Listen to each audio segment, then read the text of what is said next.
misalkan sarian ya atau galenik ya, kemudian atau campuran dari bahan tersebut yang secara turun-temurun itu telah digunakan untuk pengobatan ya, dan dapat diterapkan sesuai dengan norma yang berlaku di masyarakat.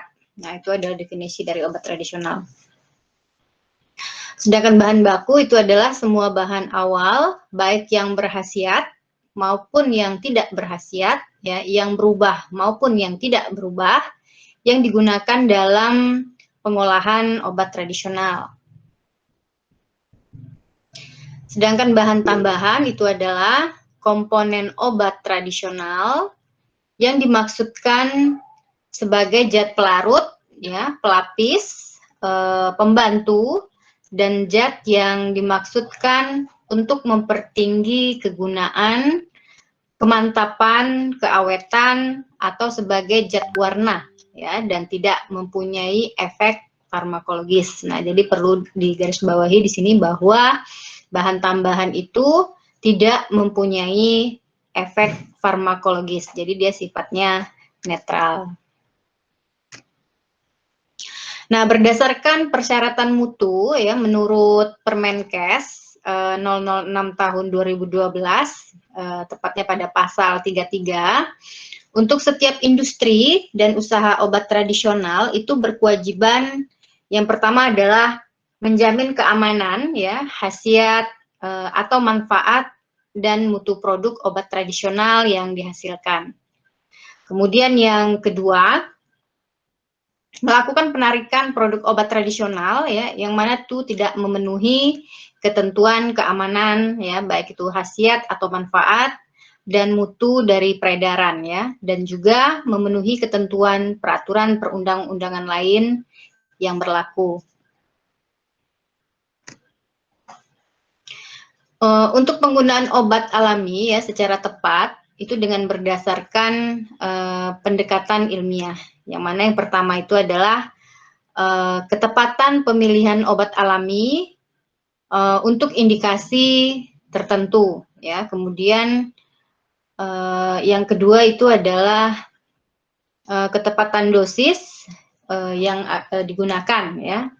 Kemudian yang ketiga itu adalah ketepatan dalam waktu penggunaan ya. Kemudian selanjutnya ketepatan cara penggunaan.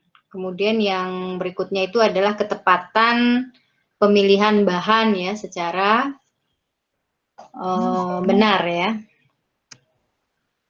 Nah, kalau kita lihat di sini kita bahas apa itu ketepatan pemilihan obat alami ya untuk indikasi tertentu. Jadi banyaknya pilihan obat herbal ya di masyarakat itu dapat menyebabkan kesalahan ya dalam memilih obat herbal. Nah, kenapa bisa dikatakan seperti itu? Nah, contohnya misalnya pada penggunaan daun tapak darah ya, Catharanthus roseus Linnaeus ya, untuk penyakit diabetes ya. Jadi tapak darah ini digunakan untuk penyakit diabetes.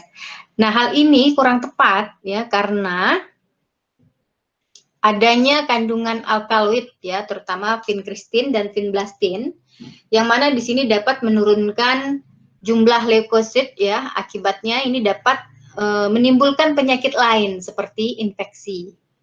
Ya, jadi tapak darah itu sebaiknya digunakan untuk penyakit kanker ya. Jadi itu salah satu contoh ketepatan pemilihan obat alam untuk indikasi tertentu.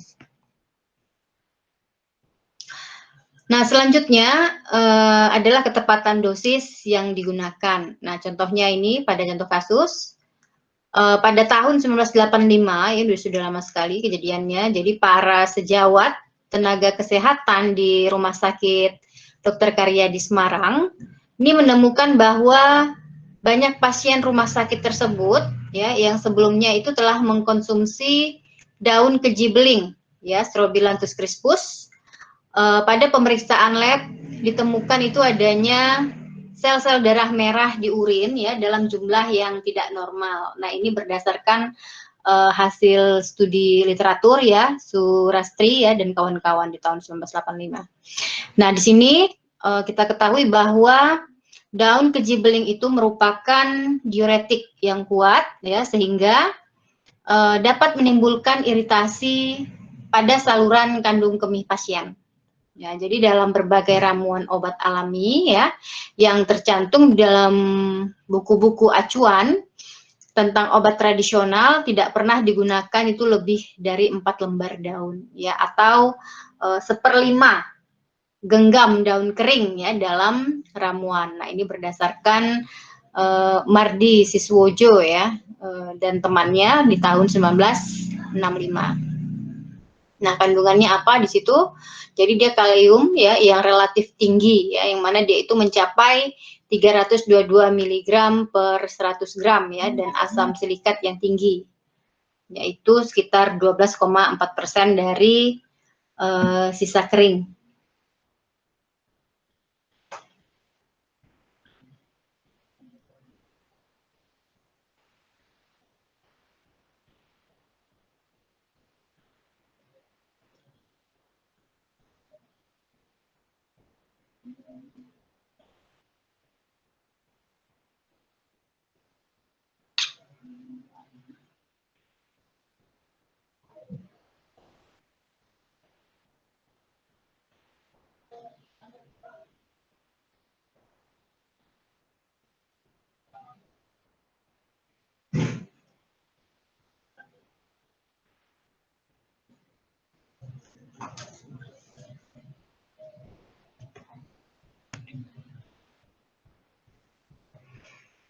Nah, selanjutnya untuk ketepatan waktu penggunaan ya, untuk ketepatan waktu penggunaan contoh kasusnya di sini adalah pada tahun 1983 ya. Kalian udah pada lahir belum? Belum ya? Belum, Bu.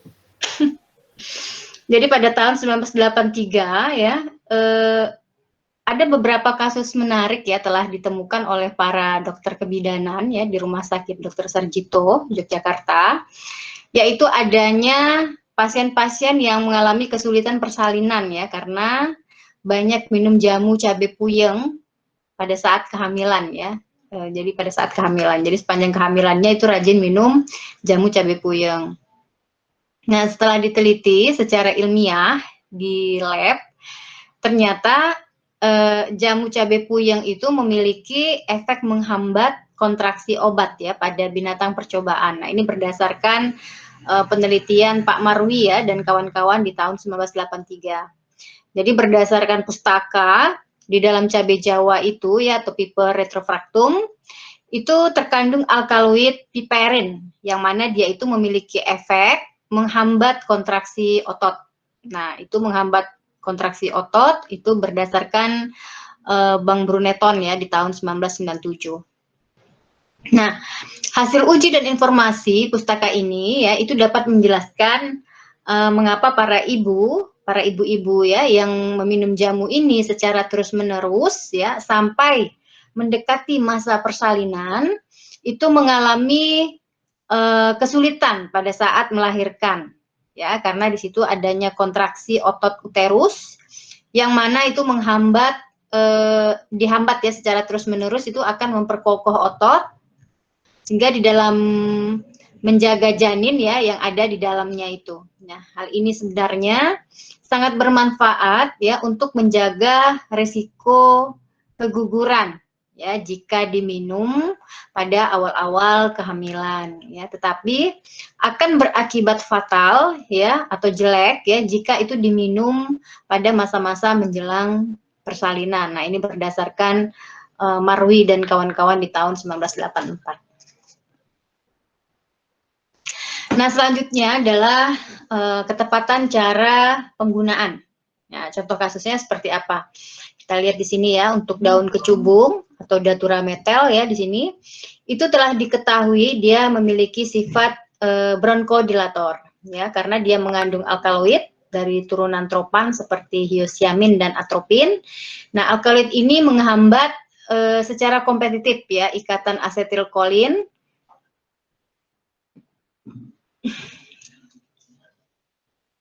dengan reseptor ya. Jadi dia itu menghambat efek bronkokonstriksi ya, asetilkolin. Nah, ini berdasarkan Bruneton di tahun 1997 dan memang ya secara tradisional ini digunakan untuk pengobatan pada penderita asma. Namun yang perlu menjadi catatan di sini bahwa penggunaan daun ini ya secara tradisional itu adalah dengan cara dihisap ya seperti rokok. Nah, ini berdasarkan Mardi Siswojo ya dan temannya yaitu di tahun 1965. Nah, mungkin karena kesalahan informasi ya tentu saja ini akan terjadi keracunan ya karena tingginya kadar alkaloid tersebut di dalam darah. Nah, selanjutnya adalah ketepatan pemilihan bahan secara benar ya. Nah, contohnya di sini kalau berdasarkan pustaka ya untuk tanaman lempuyang itu ada ada 3 jenis ya. Ada 3 jenis yaitu lempuyang emprit ya atau Gingiber americans. Kemudian ada lempuyang gajah, Gingiber jerumbet ya. Kemudian ada lempuyang wangi atau Gingiber aromaticum ya. Jadi ada 3 jenis lempuyang ya, emprit, lempuyang gajah, dan lempuyang wangi. Nah, 2 jenis yang pertama ya, jadi lempuyang gajah dan lempuyang emprit ya, ini berasa pahit ya. Jadi dia kemudian warnanya kuning dan digunakan secara tradisional untuk menambah nafsu makan. Nah, ini berdasarkan penelitiannya Heine ya tahun 1987. Kemudian Mardi Siswojo juga ya dan temannya. Nah, sedangkan jenis ketiga ya yang merupakan lempuyang wangi ya itu berasa sedikit pahit ya, kemudian ada rasa agak pedas. Kemudian tentunya dia juga berbau harum ya. Sebutannya juga sudah lempuyang wangi ya. Kemudian patahan rimpang itu berwarna lebih putih dan bersama dengan daun jati Belanda dan bengle, ini digunakan sebagai komponen jamu pelangsing. Nah, ini berdasarkan penelitian Aliadi dan kawan-kawan di tahun 1996 ya. Nah, tetapi kenyataannya ya di dalam proses penjualan ya pada Synthesia yang beredar di pasaran itu tidak memperhatikan masalah ini ya. Jadi jika ditanya jenisnya ya si penjual maka hanya mengatakan bahwa yang dijualnya itu adalah lempuyang ya. Jadi dia tanpa mengetahui apakah dia itu lempuyang wangi, apakah dia itu lempuyang emprit ya atau lempuyang gajah. Nah, jika terjadi kekeliruan ya dalam membuat suatu ramuan obat ya dalam membuat suatu ramuan obat pelangsing ya yang seharusnya menggunakan lempuyang wangi ya tetapi keliru ya jadi lempuyang emprit, maka yang meminumnya tidak akan langsing ya tetapi malah akan menjadi gemuk ya. Jadi seperti itu. Nah, untuk kombinasi efek kandungan kimia ya di dalam obat alami ini banyak sekali macam ya. Jadi beberapa penelitian yang telah kalian lewati ya, kalau yang sifatnya eksperimen kemudian ke farmasi bahan alam ya. Jadi ada beberapa di situ efek dari kombinasi komponen kimia ya yang terdapat di dalam bahan alam. Yang pertama itu adalah efek komplementer ya. Kemudian yang kita harapkan situ adalah efek komplementernya. Kemudian yang kedua ada yang namanya efek sinergis ya. Kemudian yang ketiga ada efek kontraindikasi ya. Kemudian selanjutnya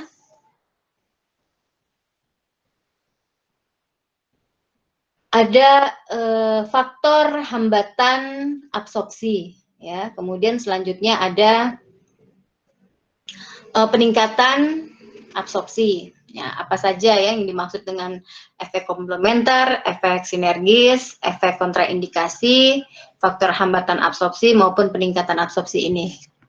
Coba kita lihat di sini ya. Nah, untuk kombinasi efek kandungan secara komplementer di sini contohnya pada tanaman herbatimi ya untuk Thymus vulgaris ya itu mengandung minyak atsiri ya dengan komponen utamanya senyawa fenol ya yaitu berupa timol dan carvakrol yang mana dia di sini memiliki efek antimikroba ya sekaligus sebagai pengencer dahak. Nah, ini menurut si Abang Bruneton ya di tahun 1997. Nah, selain itu ya tanaman ini juga mengandung zat aktif lain yang berupa flavon ya flavon polimetoksi dan dia berefek menekan batuk ya sehingga dia dapat mengurangi frekuensi batuk penderita. Nah, ini menurut si Wichet ya. Nggak tahu saya bacanya apa ya Wichet ya. Soalnya pakai huruf mati semua. Nah, itu di tahun 1994. Nah, hal ini menunjukkan bahwa di dalam satu tanaman itu dapat terkandung lebih dari satu senyawa aktif ya dan dia memiliki efek komplementer. Ya, jadi kalau misalnya dalam satu tanaman, terutama kalau misalnya kita masih menggunakan sifatnya crude extract ya karena kalau obat-obat tradisional itu yang kita gunakan adalah yang crude extract ya atau ekstrak yang terpurifikasi itu masih kita gunakan sebagai obat tradisional tetapi kalau sudah dia masuk ke isolat ya bahkan ke senyawa tunggal itu sudah tidak dapat dikatakan sebagai obat tradisional lagi ya. Nah, jadi hal ini ya menunjukkan bahwa di dalam satu tanaman itu dapat terkandung lebih dari satu senyawa aktif dan memiliki efek komplementer ya karena dia sifatnya masih crude extract tadi ya. Jadi masih banyak sekali kandungan senyawa-senyawa yang terdapat di dalamnya.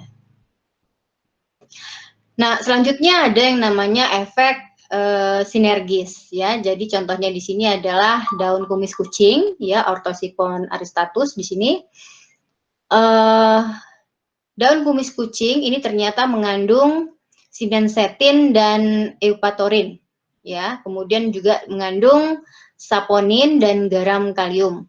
Nah, apa yang memiliki efeknya di sini? Dia memiliki efek diuretik. Jadi sinensetin dan eupatorin, kemudian saponin dan garam kalium di sini sama-sama memiliki efek diuretik. Nah, selanjutnya ada rimpang jahe ya, Gingiber officinale ya. Ini mengandung gingeron ya, mengandung gingeron dari minyak atsiri ya dan gingerol juga ya dari zat pedas. Jadi rasa pedas dari rimpang jahe ini adalah dari gingerolnya ya. Nah, ini keduanya gingeron dan gingerol ini ya, ini keduanya ini memiliki efek antimual. Dan ini telah dibuktikan dengan adanya uji klinis pada manusia. Nah, ini dari Gazanfar ya di tahun 1994. Nah, selanjutnya ada lagi yang namanya efek kontraindikasi. Nah, salah satu tanamannya di sini adalah kelembak ya atau Rheum officinale ya. Dia mengandung antrakinon ya, jadi dia ada kandungan antrakinonnya di situ yaitu rein dan juga mengandung tanin ya. Jadi pada antrakinon di sini sifatnya laksatif ya, sedangkan tanin ini adalah anti diare. Sehingga dalam tanaman tersebut dia memiliki sifat yang kontra. Ya, yang satu laksatif, yang satu anti diare. Nah, ini yang dikatakan dengan efek kontraindikasi di dalam satu tanaman ya. Nah, selanjutnya ada faktor hambatan absorpsi. Tanin ini menghambat absorpsi kafein. Ya, jadi semua orang ini dapat merasakan bahwa kopi lebih kuat memacu susunan syaraf pusat ya dibandingkan dengan teh. Nah, padahal ya di dalam pustaka itu disebutkan bahwa kandungan kafein yang ada di dalam teh ya itu jauh lebih besar ya dari tanaman pada kopi. Nah, hal ini ternyata apa? Itu berkaitan dengan adanya senyawa tanin ya yang terkandung di dalam teh ya, yang terkandung di dalam daun teh. Nah, apa itu? Yaitu epigalokatekin.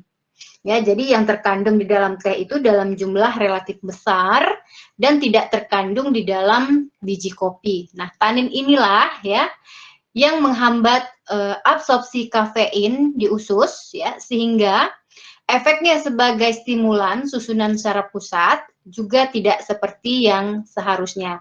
Nah, ini berdasarkan Paris et Moyes ya pada tahun 1981. Nah, ini kalian sudah lahir belum? Belum ya. Saya juga masih kecil ya di sini. Nah, jadi antara kopi dan teh sebenarnya pada teh itu jumlah kafeinnya itu lebih gede. Tapi karena ada kandungan taninnya, ya kan, yaitu epigalokatekin, nah itu mempengaruhi si kafeinnya. Nah, ini adalah salah satu contoh dari faktor hambatan absorpsi, ya. Makanya kalau kita minum teh juga ya dicampur juga misalnya teh susu gitu kan, itu juga tidak ada fungsinya ya karena dia juga mengikat dari si tanin tersebut ya, mengikat protein sehingga apa yang kita makan itu tidak memberikan efek. Jadi masuk itu ya keluar itu gitu ya. Nah, kalau tanin di sini contohnya dia bereaksi dengan protein ya kan. Kemudian dia membentuk senyawa tak larut, kemudian dia juga dapat melapisi dinding usus ya. Kemudian dia juga menghambat absorpsi zat aktif, kemudian efek farmakologi berkurang ya dengan adanya pengaruh tanin. Nah, tanaman-tanaman apa saja yang banyak sekali kandungan taninnya di sini? Contohnya di situ seperti teh ya, kemudian kelembak, daun jambu biji ya itu taninnya juga banyak, kemudian kayu rapet ya. Nah, selanjutnya di sini adalah peningkatan absorpsi. Nah, kalau tadi di sini adalah faktor hambatan absorpsi, maka di sini adalah peningkatan absorpsi. Nah, contohnya pada kelompok sesquiterpen, ya, yang ini masuk dalam komponen minyak atsiri. Ya, jadi ini dapat meningkatkan absorpsi kurkuminoid. Ya, jadi konsentrasi di dalam darah itu dapat meningkat sampai 8 kalinya sehingga menyebabkan efek farmakologi juga meningkat ya. Jadi juga kita ini harus berhati-hati kalau adanya dalam suatu tanaman mengandung kelompok-kelompok sesquiterpen ya, kelompok-kelompok dari komponen minyak atsiri karena apa? Dapat meningkatkan absorpsi kurkuminoid ya, itu sampai 8 kalinya.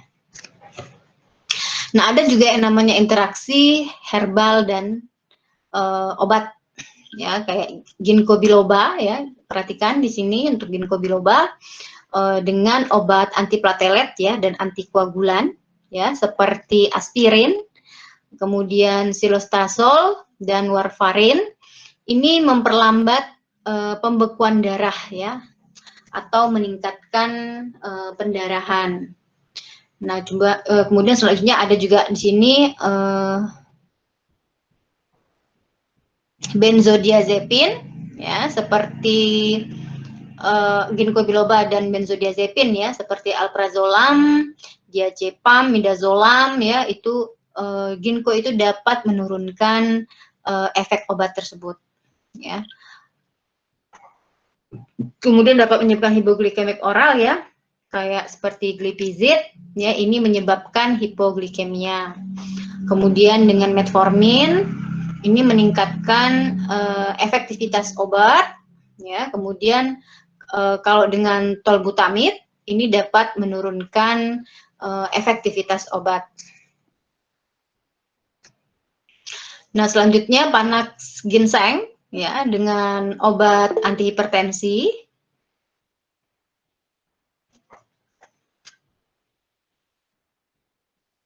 Suara saya masih kedengaran? Masih, Bu. Masih, Bu. Masih, Bu. Saya kira saya ngomong sendiri. Jadi Panax ginseng ya, untuk Panax ginseng di sini dengan obat antihipertensi, ini dia menurunkan efektivitas obat ya. Kemudian kalau dia dengan nifedipin, ini dia meningkatkan kerja obat. Kemudian kalau dia dengan obat antiplatelet dan antikoagulan, dia meningkatkan efektivitas obat. Nah, dengan obat kemoterapi kanker ini berpotensi ya menimbulkan efek samping karena dapat mengubah metabolisme obat. Ya, bagaimana mekanismenya ya saya kurang tahu juga ya, tapi di situ berdasarkan hasil sitasi ya dia dapat mengubah metabolisme obat. Kemudian dengan obat-obat MAO inhibitor ya, ini dia dapat menyebabkan efek samping sakit kepala ya, kemudian susah tidur maupun tremor. Nah, selanjutnya di sini ada Camellia sinensis ya.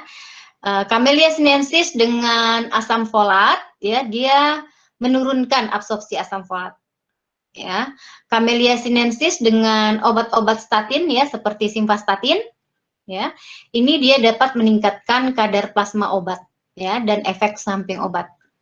Kemudian Camellia sinensis dengan sunitinib ya atau obat-obat inhibitor tirosin kinase ini mengganggu bioavailabilitas obat ya. Kemudian Camellia sinensis dengan obat-obat protease inhibitor ya seperti bortezomib ini dapat menurunkan efektivitas obat ya.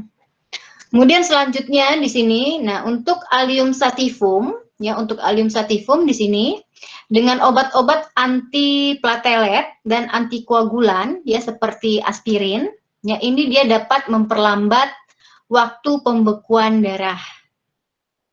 Ya. Kemudian dengan warfarin dosis besar ya dapat meningkatkan resiko pendarahan. Ya, kemudian HEP protease inhibitor dia dapat menurunkan kadar obat. Kemudian selanjutnya pada contoh tanaman lainnya yaitu Zingiber officinale ya dengan antasida ini menurunkan efektivitas obat ya. Kemudian dengan obat-obat antiplatelet dan antikoagulan ya seperti warfarin. Nah, ini dia berpotensi resiko terjadinya pendarahan spontan ya. Nah, kemudian selanjutnya di sini apalagi nah ini panduan umum ya untuk tingkatan perhatian ketika meresepkan ya atau memberikan obat herbal pada pasien yang sedang terapi ya dengan obat-obat apalagi dengan indeks terapi yang sempit ya seperti digoxin, warfarin dan obat-obat imunosupresan ya. Terus pada beberapa obat anti HIV ya, tiofilin, phenytoin dan fenobarbital ya. Jadi harus diperhatikan ya ketika meresepkan atau memberikan obat-obat herbal ya yang pada pasien yang sedang terapi. Kemudian obat-obat tersebut dapat menjadi toksik ataupun kebalikannya ya, bahkan tidak memberikan efek ya gitu. Nah jadi di situ setelah kita melihat ya, jadi perlu di situ adanya monitoring ketika memberikan obat kepada pasien ya, seperti pasien-pasien dengan gangguan fungsi hati ya, jantung maupun ginjal. Kemudian pasien-pasien lansia ya juga harus kita perhatikan pula ya. Kemudian wanita hamil ya, ibu-ibu hamil. Kemudian pasien yang menerima transplantasi organ.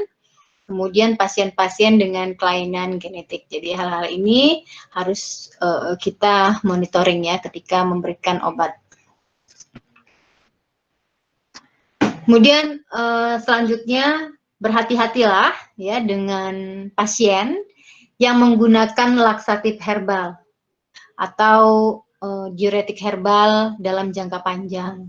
Nah, kemudian obat-obat herbal itu sebaiknya diberikan tidak bersamaan dengan obat-obat konvensional ya, yang maksudnya ini adalah untuk menghindari terjadinya interaksi.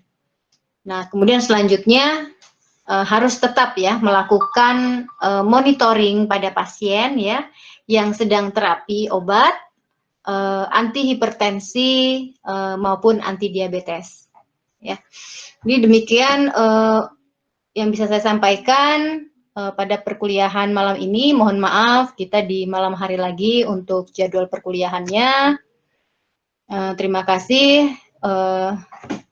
Kalau ada pertanyaan nanti silahkan di WA saja secara wapri atau di email silahkan. Email saya isnindar@yahoo.com ya, pakai nama saya kemudian @yahoo.com, tulisannya kecil semua. Terima kasih. Assalamualaikum warahmatullahi wabarakatuh dan selamat malam.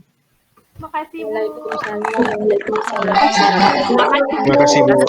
Terima kasih Bu. Ya. Terima kasih, Bu. Yuk.